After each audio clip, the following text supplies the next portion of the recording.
Welcome to First In, Last Out, and Laughing Loudest, the podcast dedicated to leading from the front, the joy of the Lord, creating Christian culture, and God-glorifying dominion. Blessed be the God and Father of our Lord Jesus Christ.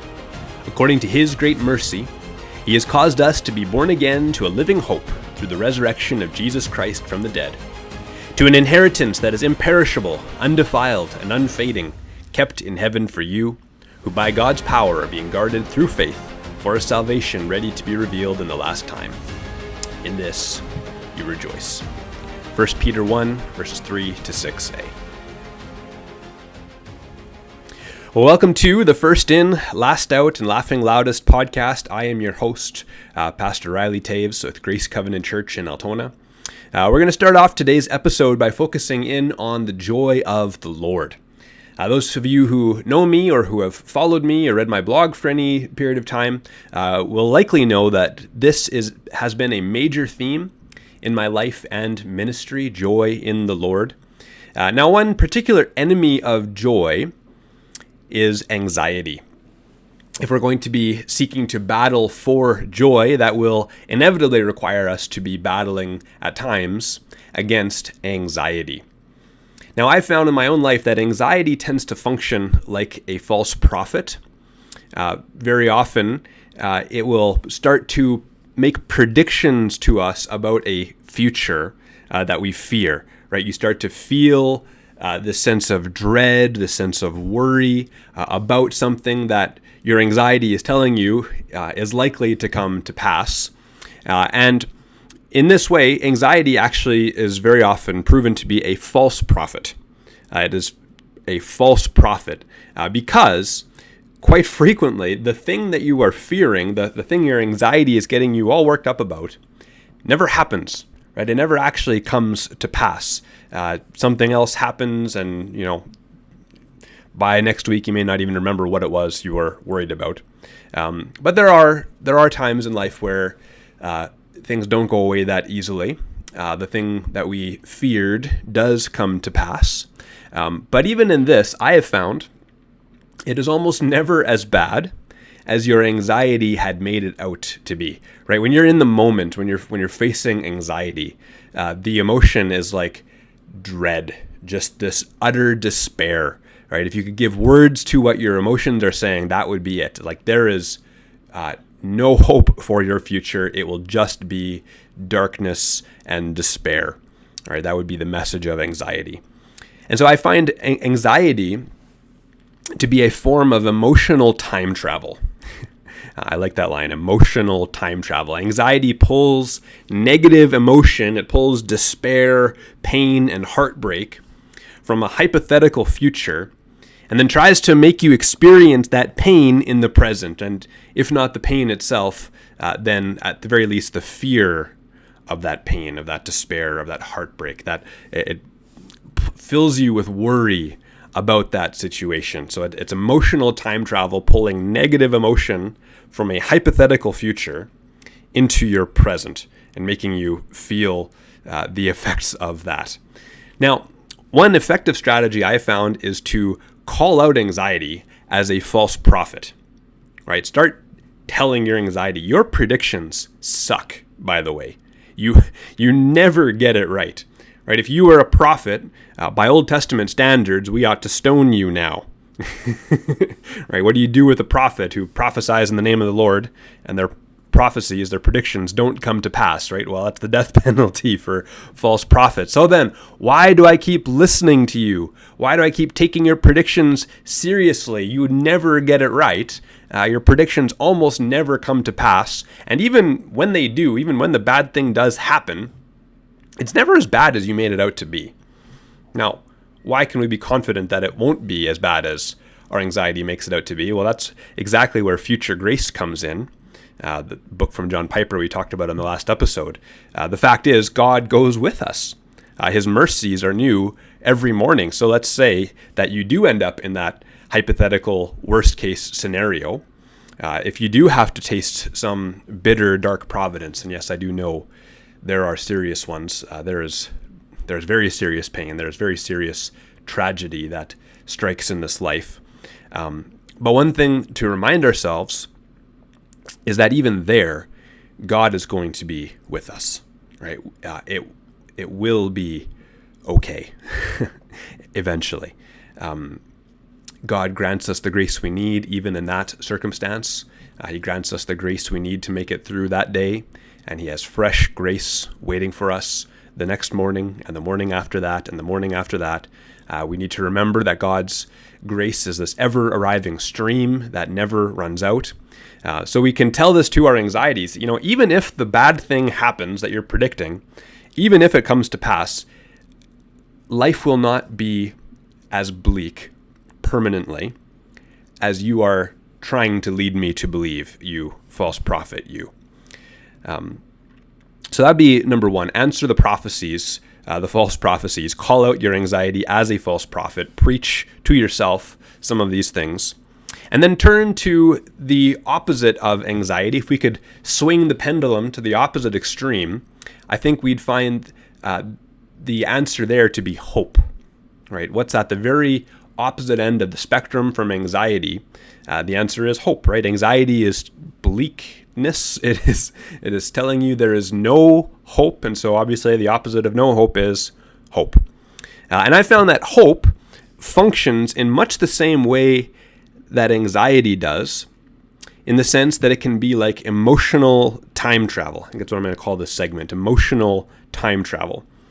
And so where anxiety can pull negative emotion from a hypothetical future into your present, what hope does is it can pull positive emotion, right? Joy, peace, gladness, positive emotion from your hoped for future, and lets you experience it here and now in the present.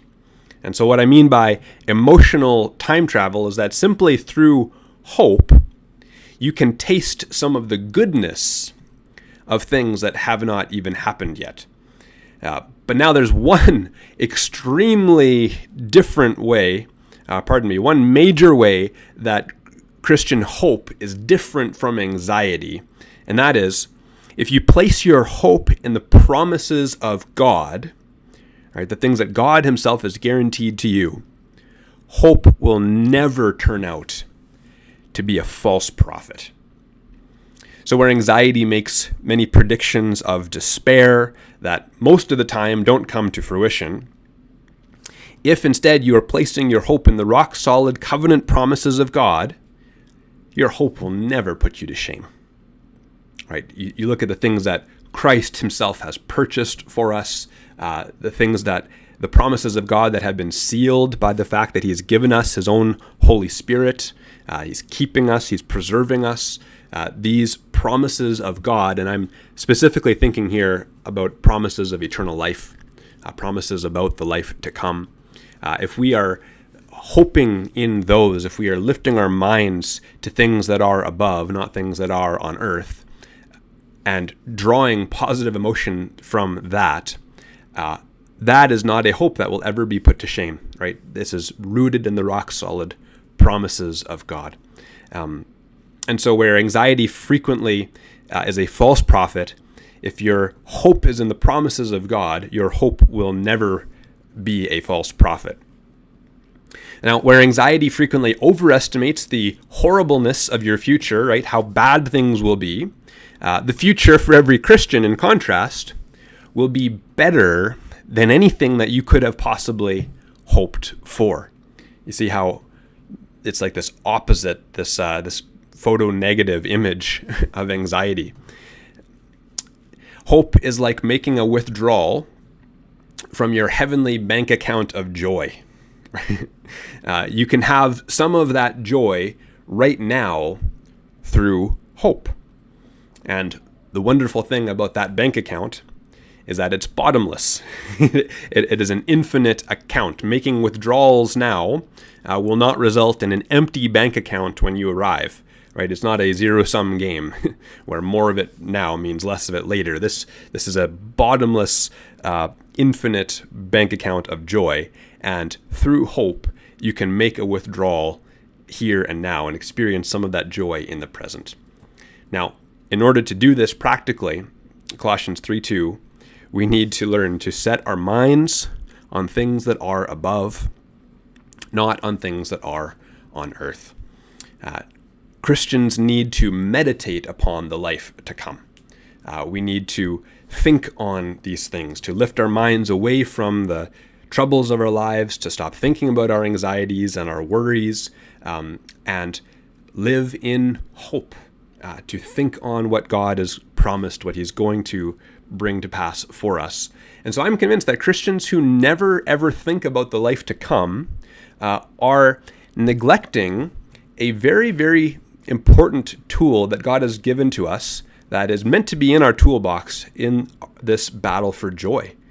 We are leaving ourselves under-equipped.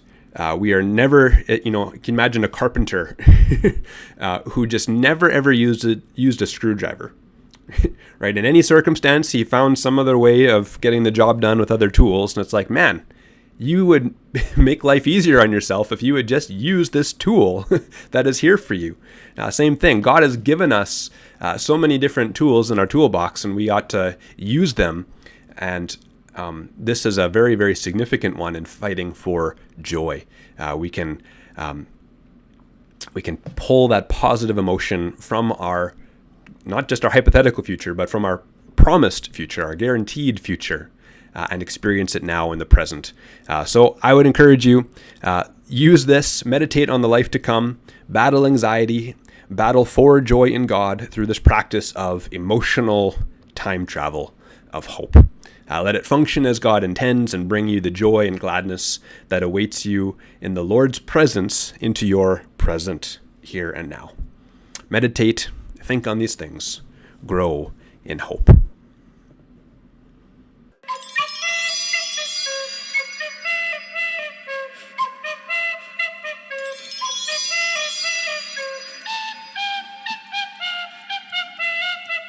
This edition of the Enchanted World segment of the First In, Last Out podcast is brought to you by My Daughter's Jokes. What do you call a dancing cow? A milkshake. Why do fish live in salt water? Because pepper makes them sneeze. So welcome to the Enchanted World segment of the podcast where we seek to shatter the mundane. This last week, I was going to wash my truck. Oh, okay, actually, this is related to something on the podcast. I have now successfully sold my couches. Yes, although I am sad to say it was not directly a result of somebody listening to my podcast and seeing the effectiveness of my advertising. What I will say is that after I had the buyer lined up on Garage Sale, I did get a message from somebody who I think only did know of the couches because of my podcast. So to all of you considering advertising on the podcast, I think this indirectly counts as a testimony to the effectiveness of advertising on the First In, Last Out podcast. And so yes, I am still accepting offers for advertising, although I am also enjoying the little snippets that I have worked in here. So anyway, as I was going to wash my truck so that I could take my couches and deliver them to Winkler, which I ended up getting paid nicely for, by the way, I was at the car wash here in Gretna, and I noticed beside the garbage can, there was lying on the ground a sports bra. And it got me wondering, got me thinking, what in the world was the sequence of events that led to this article of clothing finding its way next to the garbage can at the car wash in Gretna? It's quite possible that I actually don't want to know that story, but it did get me thinking about the fact that God knows every part of every story. So if we were to trace the story of this article of clothing, God knows every part of its story, right back to the fields in which the cotton was grown, and then shipped to the factory where it was processed and combined with whatever polyester is. And it was formed into a usable article of clothing. It was brought to a store, and then somebody bought it from that store, beginning the potentially interesting story of how it ended up in the wash bay at Axon Auto. which I will assure you is not a sleazy place. Actually, as a side note, I'm very glad that it's open again. It is especially nice having a car wash in Gretna. So here you go, free shout out to Axonado. If the door is open, there is a Loonies Only car wash. That one's free of charge for you, Jake. Where was I? Oh, right, stories. God knows every thread of every story. He is simultaneously telling trillions of stories with gazillions of characters and side plots. As a kid, I remember that it used to strike me that all the people in the vehicles that I met on the road are all going somewhere. They are all doing something, right? I have my story. I'm going to hockey practice or whatever it is. And everybody else has their own story, sharing the same sense of self-importance that I have. And we all have these stories. We are all these interwoven threads telling that God is using to tell a story with our lives, and everybody else's life is doing something similar. Every once in a while, if I'll be doing some demolition work, it's happened here and there where I've been tearing something apart for I can't think of why, but different jobs, and you're pulling something apart, and I like thinking about everything that went into building the place that I'm pulling apart or that I'm working on or whatever, right? Someone at some point came up with the design on that wallpaper. Someone else approved it.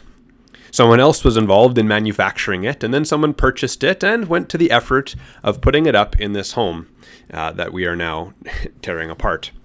Right? This 2x4 that I'm pulling off or hammering on was once part of a tree. God knows exactly which tree. God knows the parent tree from which the seed came that grew into this 2x4's tree. God knows the family history of the squirrels that lived in that parent tree and the exact number of acorns that they stashed in it. It is just wild to think about how everything around you has a story like that, which you could trace back and which God knows the threads. So you look at your house or your car, you look at what's around you in the room right now, you think about the materials and where they came from. You think about the people who harvested them and processed them. And then you think about how God knew from before the world began that you would be where you are, surrounded by the things you are surrounded by, looking at your phone's glass screen, looking at your bookshelf or your desk or your coffee mug. I'm just looking around myself here.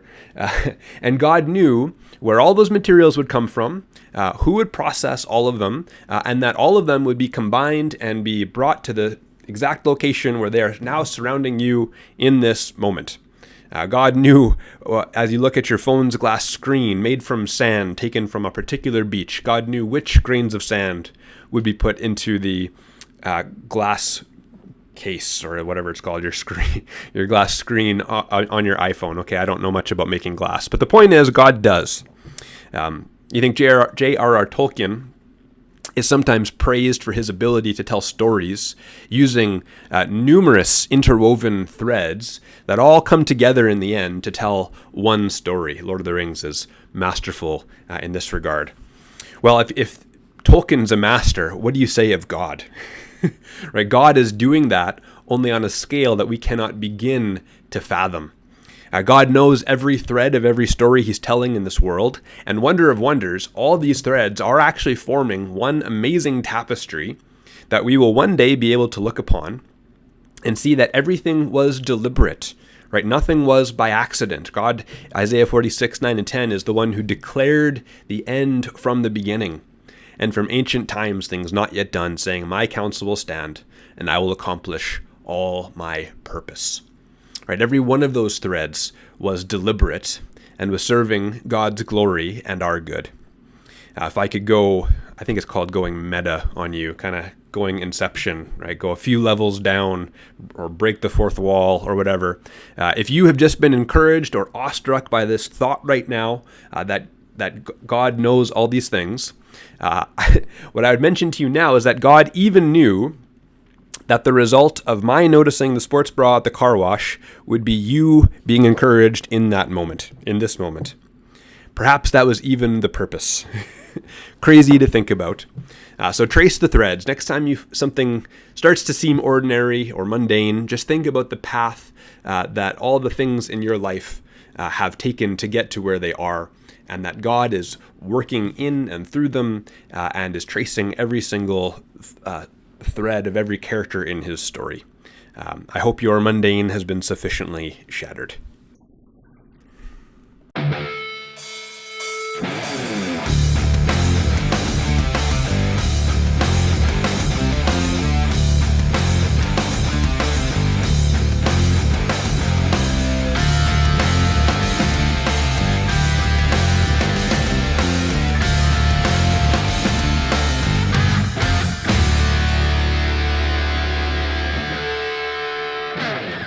So welcome to the music recommendation segment of my podcast, the segment where I am looking to give you recommendations that I find to be both good musically, enjoyable to listen to, have a high level of craft competence, but also are edifying lyrically, something that is encouraging and upbuilding, beneficial to me, or that I found beneficial in my walk with the Lord.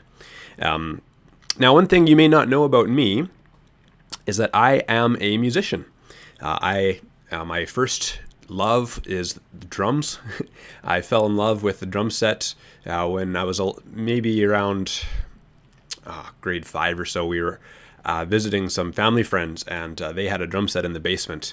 And the dad there just let me go to town. There weren't any boys my age to play with there, and so I basically spent the whole evening pounding away on that drum set. I'm sure that was quite the nice background music for my parents and their conversations with their friends, but that sparked something in me, and I saved up my money in grade 7 working in my uncle's barn and spent my life savings on my first drum kit.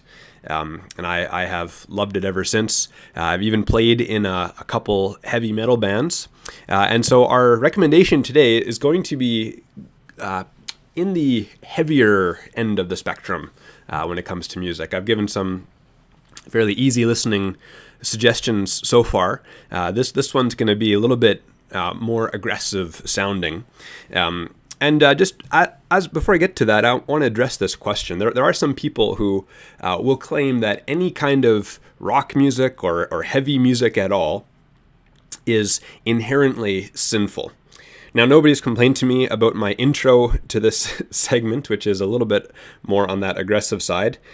So I'm assuming that none of my listeners, at least, are in this camp of thinking that all heavier music is categorically evil, right? So anything with distortion, with drums, there are some who will claim that is just inherently sinful. So I wanted to respond to that a little bit, give a brief defense, do a little bit of theologizing here.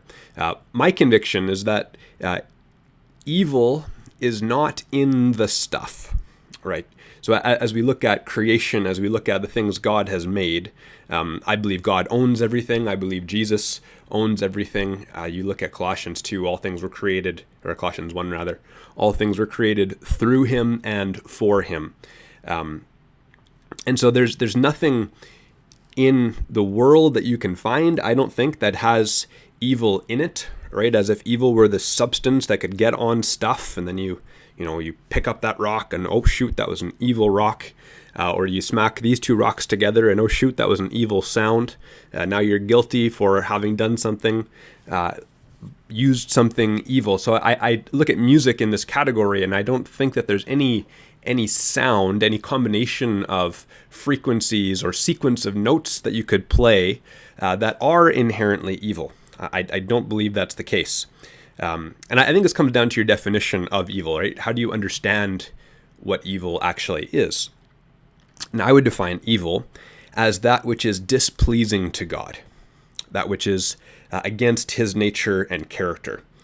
And so I don't believe that there is a point on the guitar amp, right, as you turn up the gain, as you turn up the distortion, right? Well, 1 to 3, that's acceptable. 4 to 5, you're pushing it.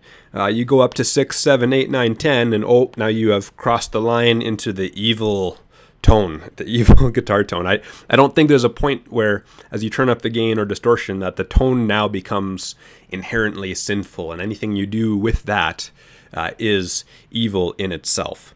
The fact is, music that sounds pretty and uses no distortion at all can be displeasing to God, right? And therefore can be wicked, can be evil. I had the privilege of being a guest on the Shadow Davis show a while back, and I was trying to make this point to him. He was asking me about some of the demonic imagery that has begun to appear recently in pop culture. I forget what the examples were.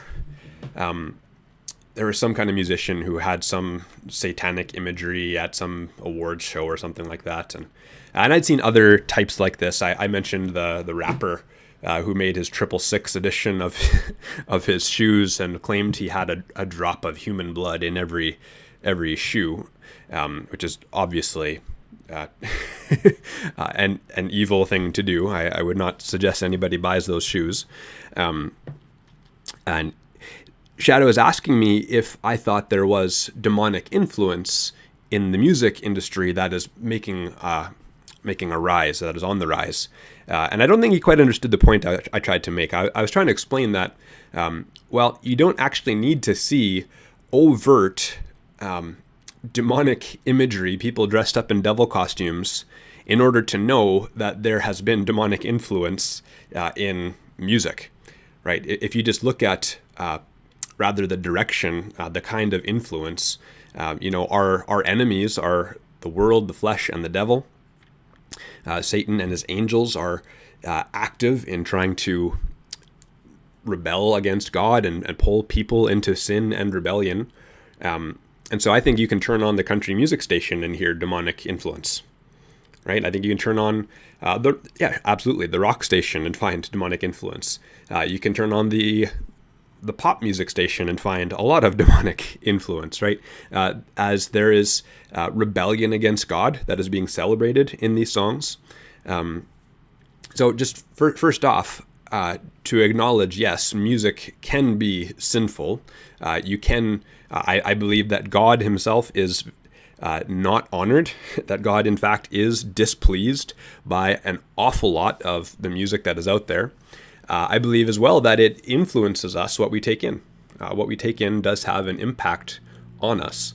But as far as a sound itself, I don't think that any piece of music with no lyrics, simply by the sound and the tone and the distortion, or whether it's electronic music or whatever, I don't think that the music itself is or can be inherently evil.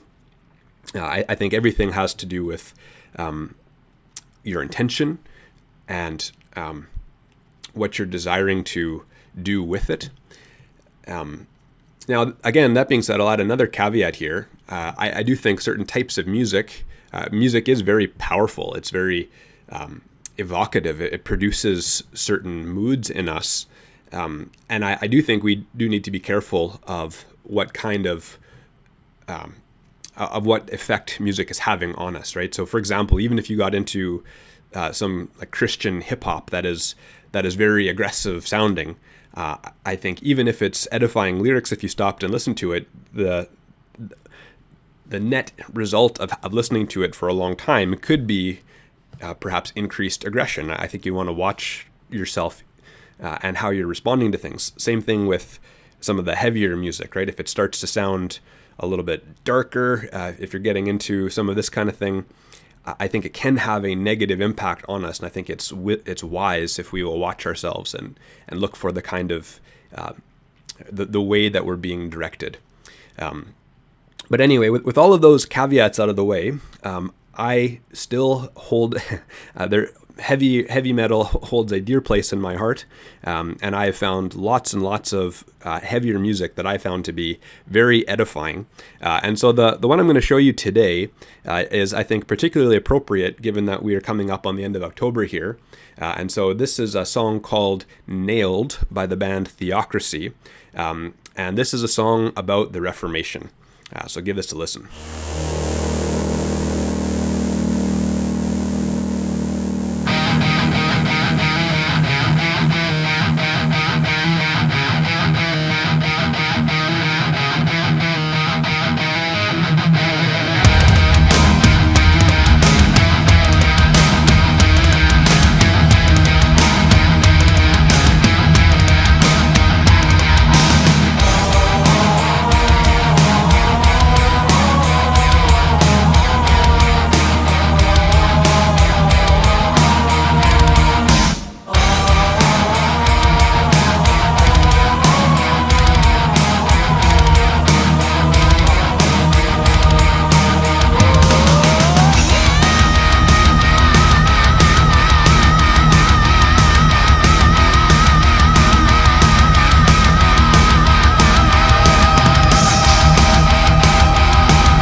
there's the first verse. This is about Martin Luther and his battle with sin, with his striving. So the lyrics go, "I've been working for my whole life to get to the other side and try to achieve true righteousness. All the scourges and whips I've cracked, the flesh I've ripped off my back, it only led me to emptiness. Here I am, a broken man who's done all that a man could do and found that it's only filthy rags. Monasteries, religious schools, indulgences, laws, and rules, it all added up to nothing and darkness and death, vanity, heartache, and emptiness." This is just a very beautifully put poetic description of Martin Luther's anguish, about how he was striving through the Roman Catholic sacramental system. He tried harshness toward the flesh, trying to discipline his body, trying to, spending up to 6 hours a day in the confessional in the monastery, trying to make sure he hadn't missed even one little sin, and still he had no peace of conscience. Right? He was doing all the things that Rome told him to do, and he could find no peace, right? The result of it all added up to nothing but darkness and death, vanity, heartache, and emptiness. So I'll pick up from here again, and I just want to point out, I love the little Spanish guitar riff that plays here. Listen to this. The flesh and defeat that it brings, till you guide me and show me things that my eyes have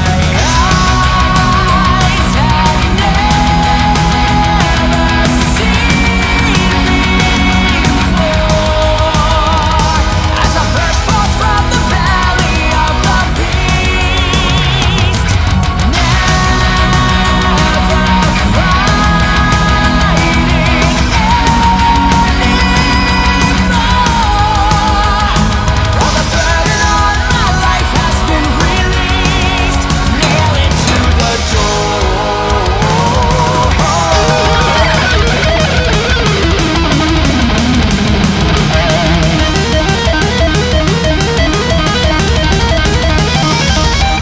So we have the chorus. It says, "Till you guide me and show me things that my eyes have never seen before, as I burst forth from the belly of the beast," I think talking about Rome. "Never fight it anymore, for the burden on my life has been released. Nail it to the door." So this is a description of Luther's discovery of the gospel. So here's a quote from Luther himself. He says, "There I began to understand that the righteousness of God is that by which the righteous lives by a gift of God, namely by faith. And this is the meaning. The righteousness of God is revealed by the gospel, namely the passive righteousness with which merciful God justifies us by faith. As it is written, he who through faith is righteous shall live. Here I felt that I was altogether born again and had entered paradise itself through open gates." So Luther's story is just an amazing one of somebody who was terrified of God, even going so far as to say that he even hated God because he only saw him as this fearful judge who was never placated by his efforts, right? Because he still knew himself to be a sinner. Didn't matter how many shrines and relics he visited in Rome. Didn't matter how much time he spent in confession or all the different things that the Roman Catholic Church gave him to do, trying to merit grace, trying to get time off his sentence in purgatory. He just lived with an extremely troubled conscience until he finally came to understand the gospel. That's what he describes here. And so these are the things his eyes had never seen before. The burden on his life has been released.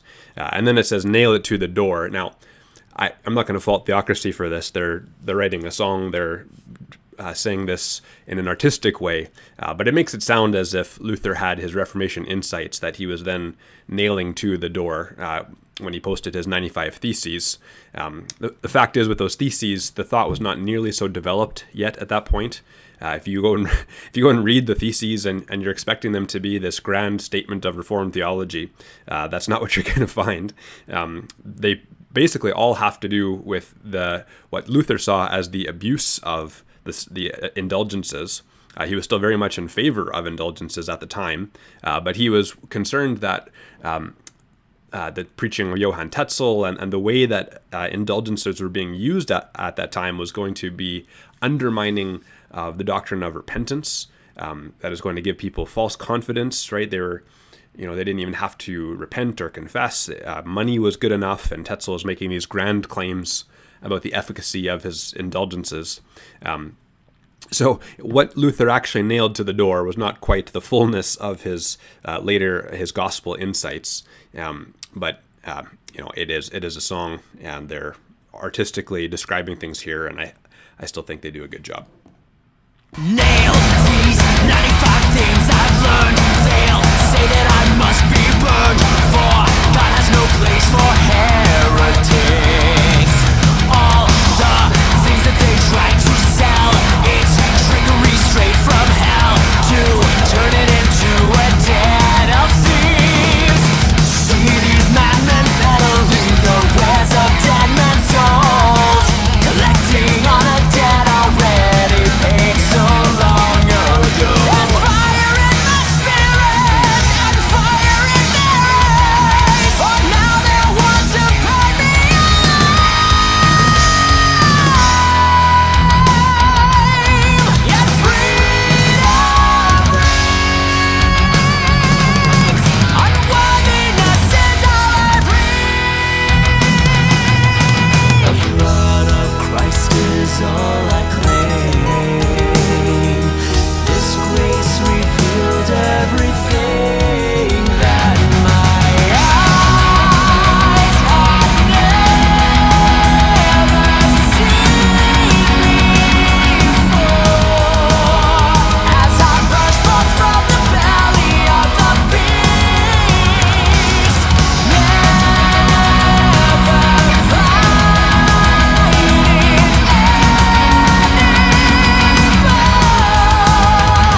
for the burden on my life has been released. Nail it to the door.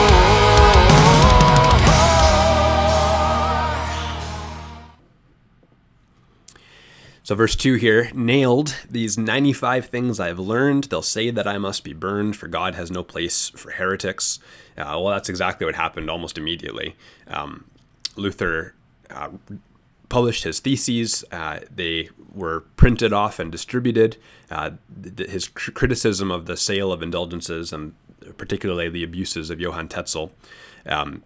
Tetzel responded, thundering for Luther to be burned as a heretic for daring to criticize the sale of indulgences. So all the things that they tried to sell, it's trickery straight from hell to turn it into a den of thieves. Comparing the sale of indulgences there to how the temple had been turned into a place of commerce, and Jesus came in and was turning tables and drove everybody out of the temple. Then this second part here, the pre-course, see these madmen peddling the wares of dead men's souls, collecting on a debt already paid so long ago. And then the riff is really cool for this part. There's fire in my spirit and fire in their eyes, for now they'll want to burn me alive. That is such a good line there. These madmen peddling the wares of dead men's souls, right? So Johann Tetzel's preaching, he would declare to you that you could free a soul from purgatory, right? So your dear departed parents, they are wailing, and you can free them from this agony they are in with just a small alms, right? Just give some money here, and you can set the soul free. The jingle that Tetzel used was, when a coin in the coffer rings, a soul from purgatory springs. And I love Matt Smith's line here, Theocracy's line. They are peddling the wares of dead men's souls, collecting on a debt already paid so long ago. Right? The point being, Christ paid in full the ransom for his people's souls. And now the church is running this extortion game, right? Basically. Look, we have the power to release your dead relatives, and if you will just give us money, they can go free. It's like, well, that is just not the message of the gospel, right? You are collecting on a debt that has already been paid. And then, man, Theocracy can get me with their lyrics. They make me choke up all the time. So goes on, yet freedom rings, unworthiness is all I bring. The blood of Christ, here we go. The blood of Christ is all I claim. This grace revealed everything. And then back to the chorus again, that my eyes had never seen before. The burden on my life has been released, nail it to the door. Absolutely beautiful. Absolutely beautiful. They have so many songs like this. This is one band I think I can just recommend across the board. Their first album is a first album. He actually recorded everything by himself and had a drum machine initially for the very first self-titled album. But they have just released solid album after solid album. This one is off of, it's called As the World Bleeds. It was actually hard for me to choose which song I wanted to feature. I chose this one because we're right up close to Reformation Day here now, and it's just so good. But man, Absolution Day is another one of theirs that just has the gospel so clearly. The song I Am, off their newest album, the song Red Sea, just you listen to it and it actually plays like a redemptive historical sermon of the people crossing the Red Sea, and then makes application to the gospel and how our sins are drowned in a sea of red, referring to the blood of Christ. This band is probably one of those that has, when we talk about depth of theology in their lyrics, they are, I want to say, unmatched, or at the very least, at the very, very peak for creativity and depth and understanding the gospel.